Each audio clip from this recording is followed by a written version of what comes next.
Hey, what's going on, guys? Ryan here, and today we're gonna look at the US Go Congress games upon request from the previous video of the random opening challenge. So let's take a look. For the 2025 Go Congress, I was third place in the end. So I won the first three games, then I lost two, and then won the last two. So that's my final score. I went 5-2. So I did get first place in the North American Masters, but because you split the prize money, so it's just the title. Anyway, lots of interesting games to cover, so let's get right into it. Enjoying some matcha from the Go Congress Cup. Alright, so I'm going to start with this game 4. This game was one of the most it was one of the most realizations, right? So I did really well in the first 3 rounds, and then this round I knew I was up against a really difficult opponent. So his name is Onson Hoon. He is a ex-Insei from Korea, and he won the last year's US Go Congress first place. So I knew I was up against a really hard opponent, and so I guess going into it, I was already a bit nervous. As you can see from the win rate, right, he pretty much dominated this whole game. What I describe his style is that he is really, really solid, and he's really good at waiting for that mistake. So one thing that is kind of special about this opponent is that you can see, like, once he establishes some lead, right, he's always gonna maintain that, even though there might be some small places where I can catch up, but he's so solid and stable that once he gets it, it's just so hard to take it away. So that's really something that I need to learn, and something that I'm missing from my own game. I tend to still make relatively big chances for my opponent, even if I'm ahead. And I'm kind of trying to learn his way. And when he's a very kind person, actually. I met him. I talked with him already a few times after the Go Congress, and he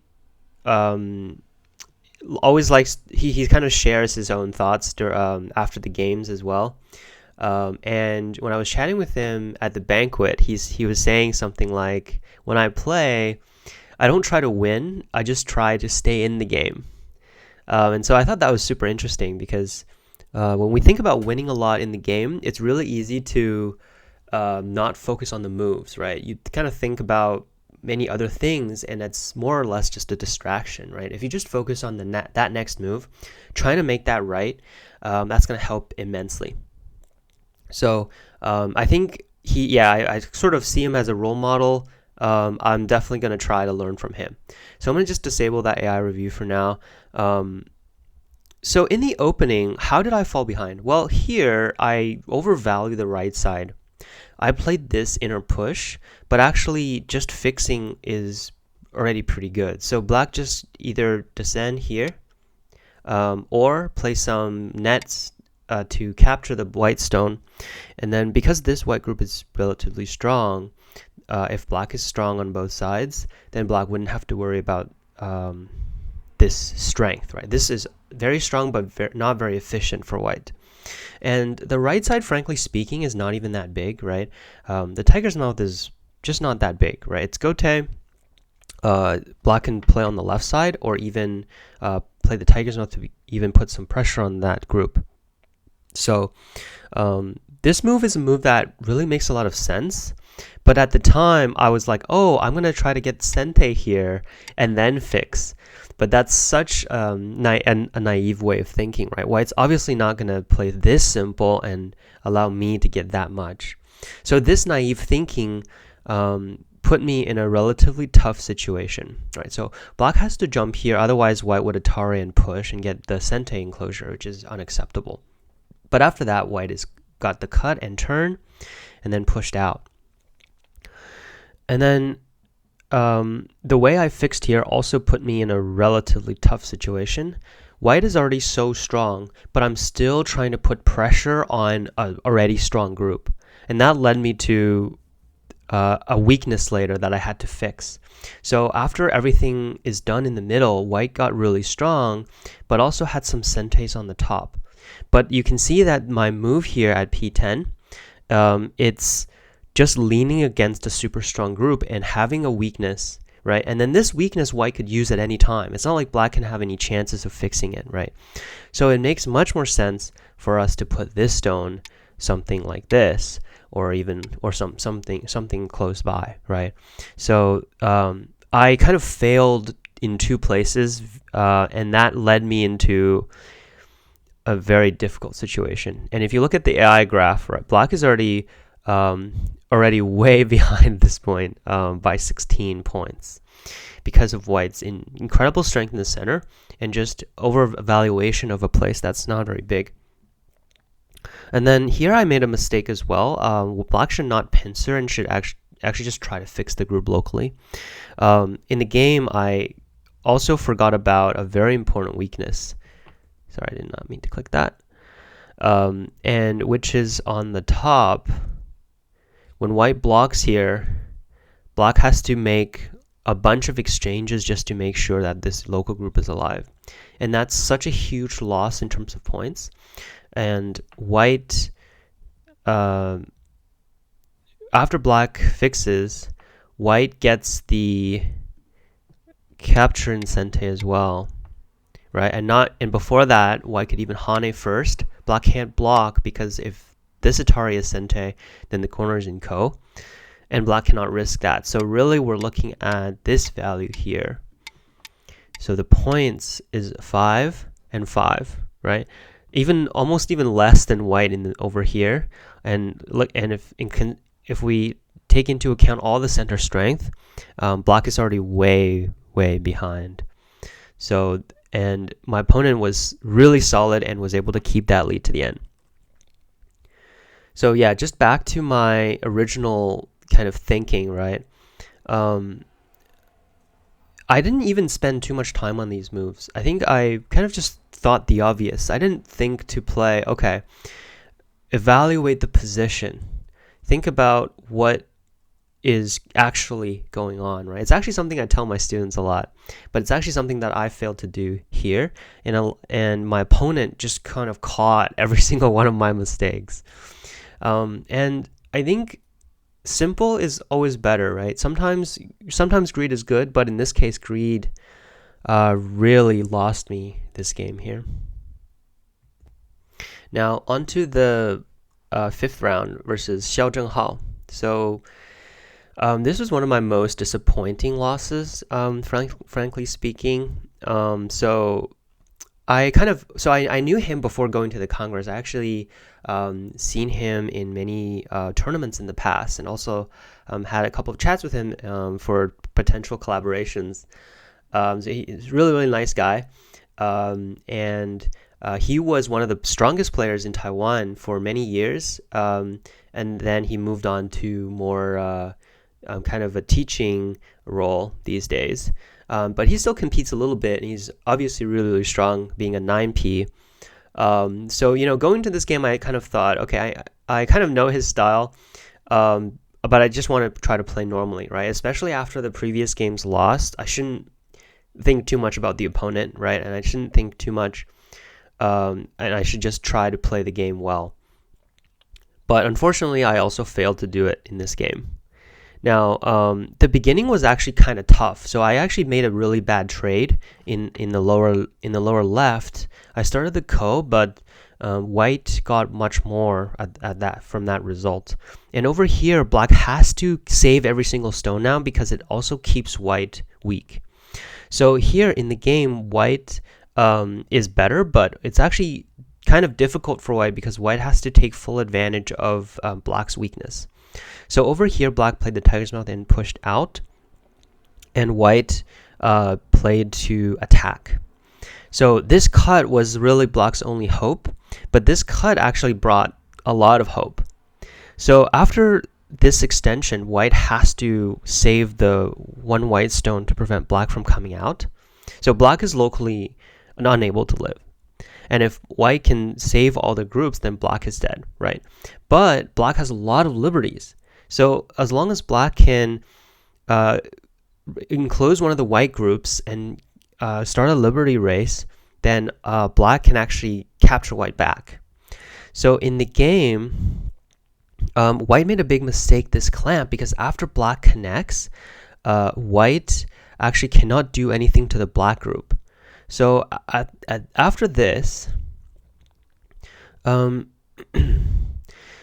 black blocks here, the only way for white to clean kill is to give black a lot of liberties.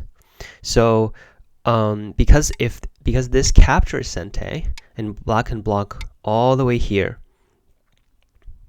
So the only way for white to kill would be to make this shape. Like this. And this is a boxy 5 shape which has 8 liberties inside, plus the outside liberties. Black has like 12 liberties, which is much more than white here. So this is another big lesson for myself. So at this point I was like, okay, I did really well here, right? I just have to read it out, continue.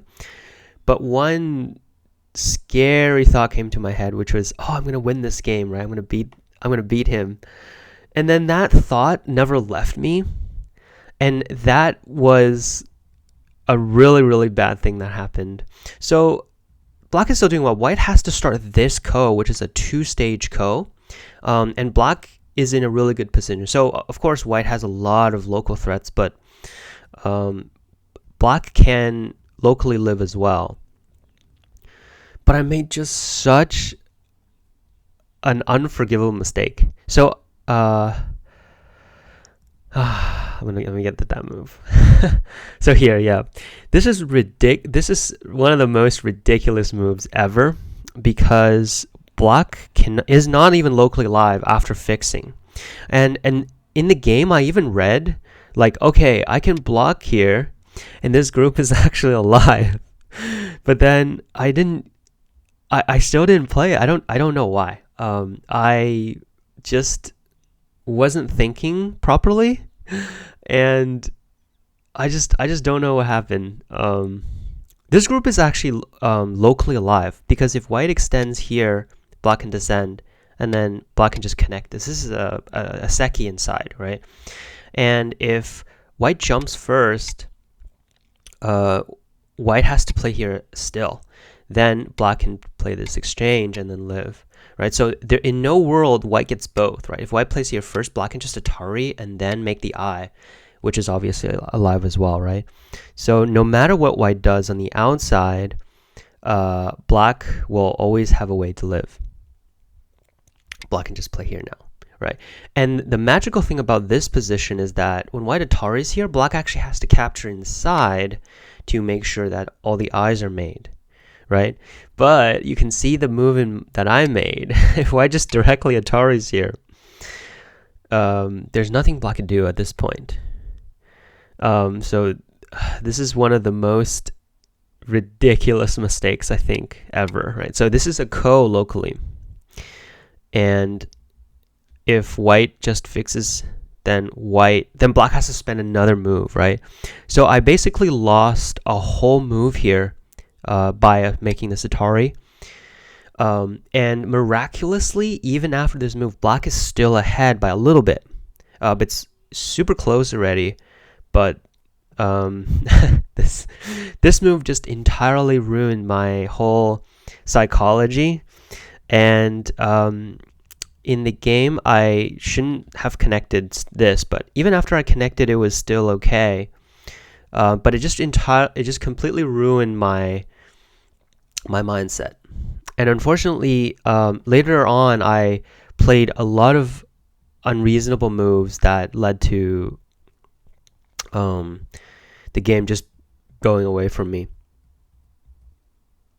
So yeah, and there's no other excuse for this. I had a lot of time on my clock as well. I was just overwhelmed by the fact that I was thinking, oh, I'm gonna win. I'm gonna beat him. And I really needed this win because I was 3-1, right? If I lose this game, I'm gonna be 3-2, and it's gonna be really hard to even do anything about that. What's interesting about this is that, in the beginning of this Go Congress, I was telling myself, oh yeah, I should just enjoy this Go Congress. I shouldn't think too much about the result. Because what happened last year was that I was so focused that I have to win that I actually did very poorly last year. So this year I was like, yes, I'm going to just enjoy the game. But even with that starting mindset, I still allowed myself to just be... just get overwhelmed by the fact that, like, thinking about winning and stuff. So yeah, that's the sort of lesson number 2 for me, right? The first one is that I was not thinking enough about the shapes and thinking too obvious, and trying to play too quick, and giving my opponent sort of easy ways to gain a lead that they just never gave up, right? So that was for previous game, but for this game it was like, I already had him, but I didn't take him. I didn't take it to the end. And it's so disappointing when something like this happened. And when I think about this game now, I'm like, there are so many things I could have done that would have won the game. Like, it just turn directly. Like, why do I need to jump first? I didn't need to jump first, right? There's no reason for making that exchange. There's so many things that it just doesn't make any sense. But I at that time, at that moment when I was not thinking the right things, they all look the same to me. So yeah, what I really appreciate about this game is that it's a really big battle of mentalities, right? You have to be psychologically so strong to be able to perform at your best at those really high pressure moments. And I was not. I got overwhelmed by bad thoughts during the game, and I ended up losing because of it. But it was a fun game, and I think a very interesting game, at least. Brought a lot to the table there, and definitely learned 2 very critical lessons. So after losing 2 games in a row, I couldn't think too much about it. Had to play the next game properly. And Henry Yu is a very familiar opponent. I've played him probably at least 8 to 10 games. Played him a lot in the City League. Also played him in the first and second North American Pro Championships. So very familiar opponent already. And he's very aggressive style. And this is a very interesting moment. So I'm white here, and you can see that white has a lot of solid territory on the right side, and black is making this shape.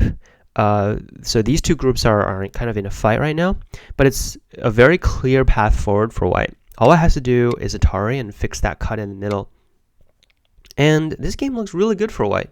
The right side is more solid than black on the left, and black really doesn't have that much potential to expand from.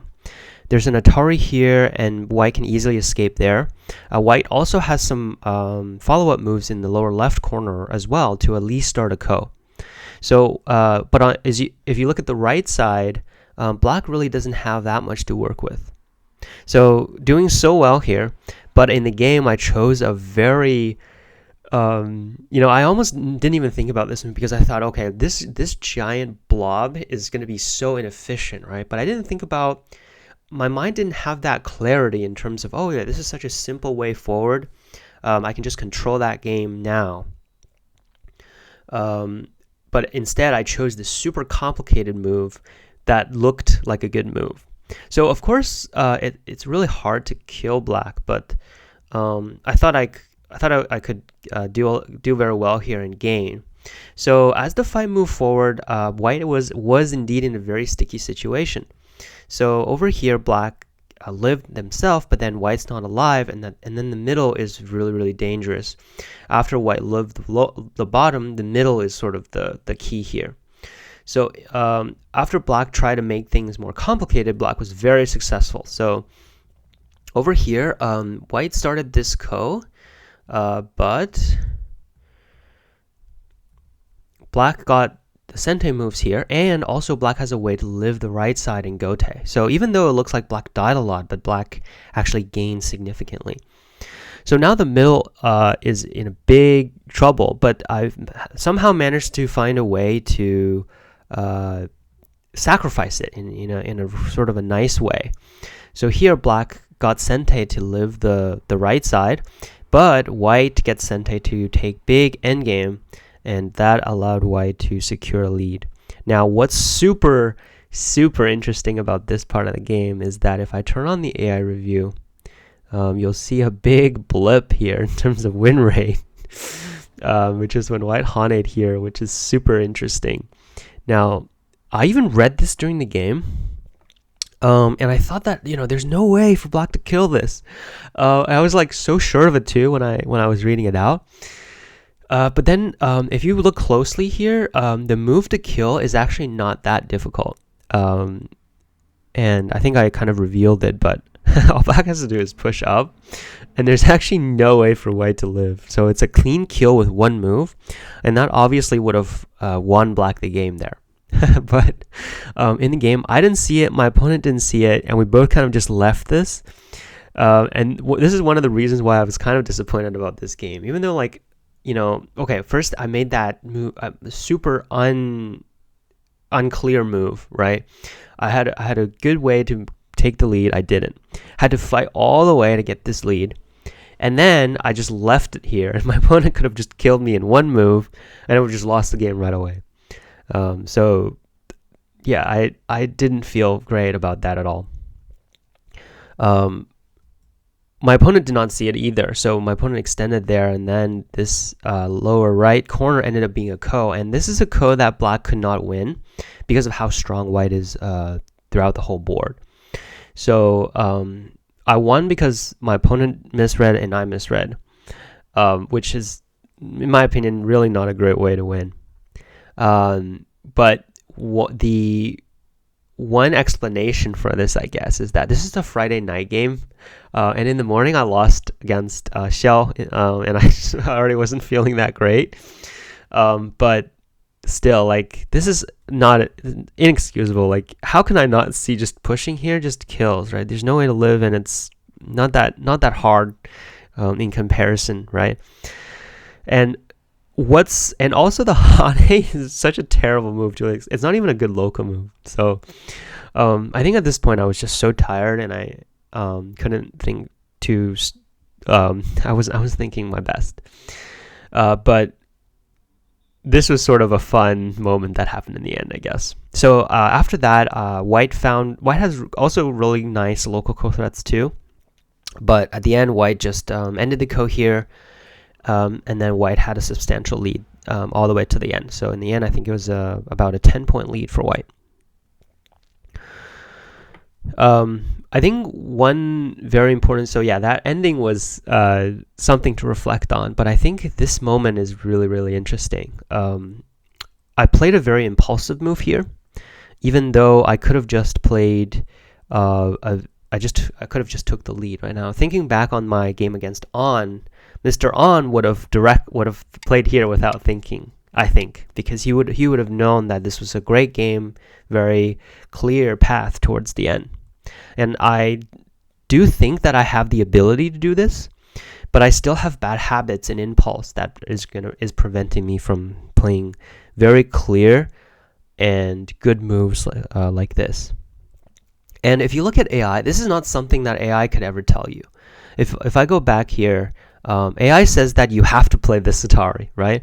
But this is something that you can only get if you review games yourself without AI, right? This is a -5 points, but it's clearly the better move. Now, in the final round against Alan Huang, he is obviously a very familiar player, also a good friend of mine. He works in New York as well, so we actually work at the same office.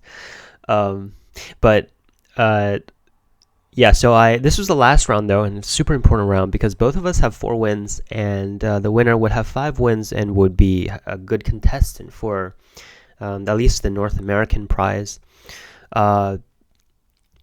But this game has a lot of turning points. So here, black is doing pretty well here. I was black, but blocking is such a big move. This is actually something that he pointed out to me at the end of the game when we were reviewing the game, and it actually didn't really occur to me. The reason why I didn't block was because I was looking at some push and cut, but obviously that's not even it's such a minor detail that it just doesn't matter. But I overvalued that, and somehow I did not protect. Now, the other reason why I didn't block there was because I thought white had to hane, and I would be able to clamp this, and that would be a really nice follow-up because white actually doesn't have a good local move. But in the game, white played a really good move. White pushed and played the knight's move.